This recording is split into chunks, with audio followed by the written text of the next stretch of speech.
EPFO personal assistant 2024 में अगर यहाँ पे मैं बात कर लूँ कि पर्सन अलाउंस के बारे में, जो कि आपको ज्वाइनिंग के बाद में मिलते हैं, इसके बारे में अगर मैं बात कर लूँ तो यहाँ पर सबसे पहले आपको कुछ चीज़ें मैं बताना चाहूँगा कि जितने भी कैंडिडेट जो ईपीएफओ पर्सनल असिस्टेंट का फॉर्म भर रहे हैं, सारी चीज़ें आप जान लीजिए, क्योंकि जब आपको सारी चीज़ें पता होती हैं तो कहीं ना कहीं आप कोई भी वैकेंसी वेस्ट नहीं करोगे। आपको पता लग जाएगा आपको कौन सा फॉर्म भरना है, कौन सा नहीं भरना है। देखो, सबसे पहली चीज़ यहाँ पर कई लोग कहते हैं मेडिकल अलाउंस। देखो यहाँ पे क्या होता है ना कि आपको एक फिक्स्ड मेडिकल अलाउंस जो होता है वो आपको दिया जाता है। ठीक है, ये आपका 2000 रुपये आपका रहता है। ठीक है, अब ये क्यों दिया जाता है? जहाँ पर सीजीएचएस की फैसिलिटी आपकी नहीं होती वहाँ पर दिया जाता है। जहाँ सीजीएचएस की फैसिलिटी होती है वहाँ पर सीजीएचएस का डायरेक्शन तो होता ही है, साथ में आपको कैशलेस फैसिलिटी यहाँ पे सीजीएचएस में आपको मिलती है। ध्यान में रखने वाली बात है, सेंट्रल गवर्नमेंट एम्प्लॉय जो होते हैं उनको आपको कैशलेस नहीं मिलती, उनमें पेंशनर को कैशलेस मिलती है, लेकिन सीजीएचएस में आपको कैशलेस फैसिलिटी मिलती है, पहली बात।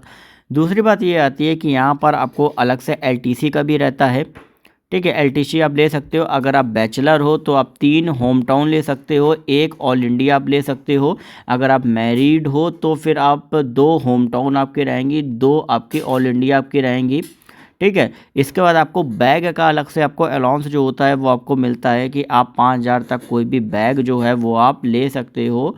ठीक है, और उसका अलग से जो पे करती है वो आपका बिल जो होता है वो गवर्नमेंट आपको बिल पे करती है। ध्यान में रखने वाली बात है, गवर्नमेंट उसका बिल पे करेगी। बैग का बिल हो गया। ठीक है, और इसके बाद अगर आप देखोगे तो अलग से इनके हॉलीडे होम्स भी होते हैं। ठीक है, हॉलीडे होम्स भी होते हैं। नहीं तो अगर आप चाहो तो ई संपदा पोर्टल के थ्रू जो है वो भी कहीं ना कहीं आप उसको भी बुक कर सकते हो। ठीक है, तो ये दोनों तरीके से आप चाहो तो बुक कर सकते हो। अगर आप कहीं पे जाते हो तो वो एक बेनिफिट जो होता है वो आपको मिल जाता है। इसके अलावा आपको अलग से बोनस दिया जाता है।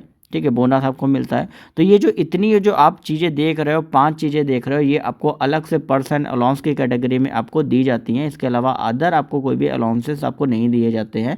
ध्यान में रखना है कि ये जो है ये ऑटोनोमस बॉडी, मतलब आप सेंट्रल गवर्नमेंट की सारी चीज़ें मिलेंगी। ठीक है, लेकिन ये ऑटोनोमस बॉडी है। लेकिन अगर इसके इक्वली अगर हम बात करें, जैसे पीएसयू अगर आप देखते हो तो पीएसयू आपका जो होती है वो अलग बॉडी होती है। यहाँ पे आपके जो पर्स होते हैं वो बहुत ज़्यादा होते हैं, अलग से आपको कूपन वगैरह भी मिलते हैं जो कि यहाँ नहीं मिलते। हालांकि पीएसयू में जो सैलरी होती है वो सेंट्रल गवर्नमेंट एम्प्लॉय के तरीके नहीं दी जाती, उनकी अलग सैलरी का स्ट्रक्चर होता है। लेकिन ये जितने भी ऑटोनोमस बॉडी जो अलग अलग मिनिस्ट्री के अंडर में आती है, इनको जो भी सैलरी दी जाती है वो सेंट्रल गवर्नमेंट एम्प्लॉय वाली ही सैलरी उनको मिलती है, और ये भी परमानेंट होते हैं, सरकारी कर्मचारी ही होते हैं। ये चीज़ ध्यान में रखना। बाकी अपडेट्स के लिए चैनल को सब्सक्राइब कर लेना, टेलीग्राम ग्रुप ज्वाइन कर लेना, जो भी क्वेरी है आपको यहाँ पे पता